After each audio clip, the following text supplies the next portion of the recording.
Hello, students. So today we are ready to do Chapter 2, My Family. In your writer's notebook, there is a bubble map, and I'm going to ask you to complete that bubble map describing your family. Remember to use only adjectives. If you're having a hard time thinking of adjectives, I gave a list of suggestions that my other students have given. You don't have to use them, they're just there if you want to. I described my family. Now, this is a difficult chapter to give instructions on because we all have different sized families and we all have different members in our families. Some people will include cousins and grandparents, and other people will just write about immediate family. No one can tell you who is in your family. You decide. To write this chapter, we're going to do something called free writing. You have 5 slides in your notebook that look just like this. You can always duplicate them to create more. On each slide, there are 2 boxes. You're only going to write in the box on the left. The box on the right is for revision. We're going to get to that in a little bit. So I set the timer for 20 minutes. For 20 minutes, just write whatever pops into your mind about family. If you get stuck, start a new paragraph and write, whenever I think about my mom, dad, I remember the time, and tell a story. Now, I never ask you to do anything I wouldn't do myself. So this morning, I came to work early, I set the timer for 20 minutes, and I started writing. It's 7:30 a.m., and I'm sitting here thinking about my family. My definition of family has changed over the years. If you would have asked me 10 years ago, it would have been a much different definition.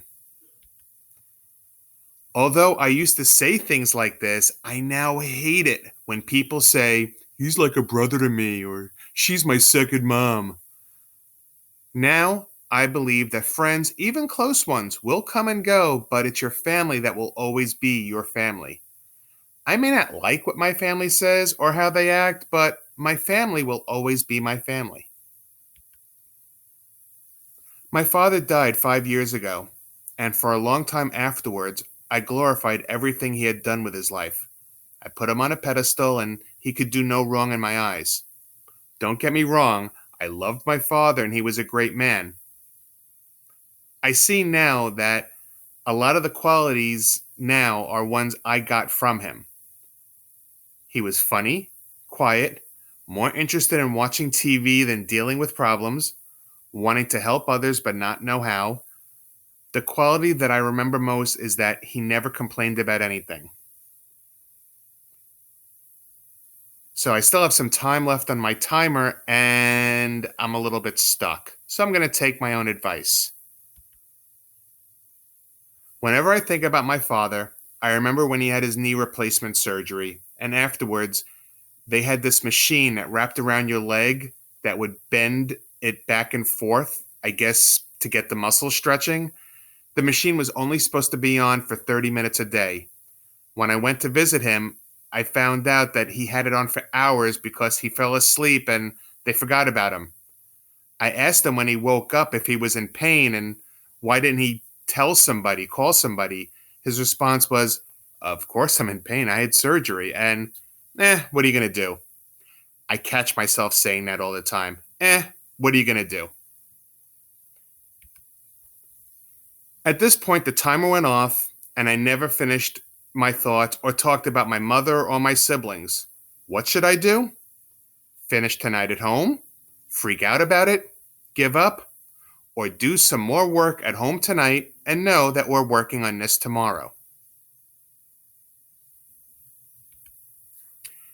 So now it is the next day, and I know I need some help with this.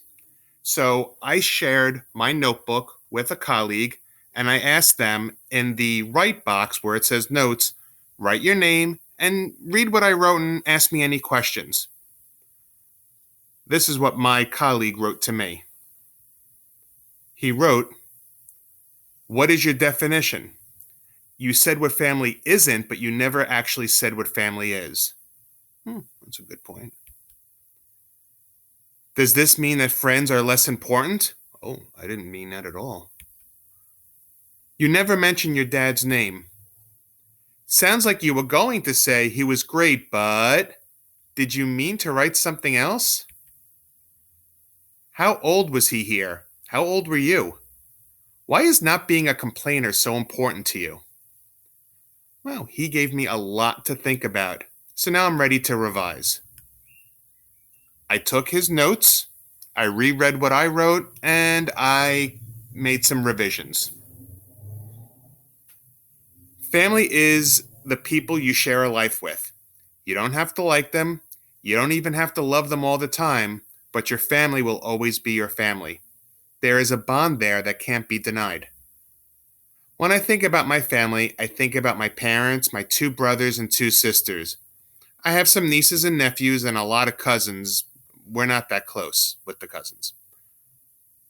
My father's name was Gabriel Cosmo Dioria. When Kramer on Seinfeld revealed that his name was Cosmo, my family thought that was hilarious. Again, TV playing a part in my family upbringing. My dad was 46 when I was born, and he always seemed old to me. I think compared to all my friends' dads, he was the oldest. He was quiet, kind, and would rather watch TV than do anything else in the world. My favorite memories of my father were playing cards with him.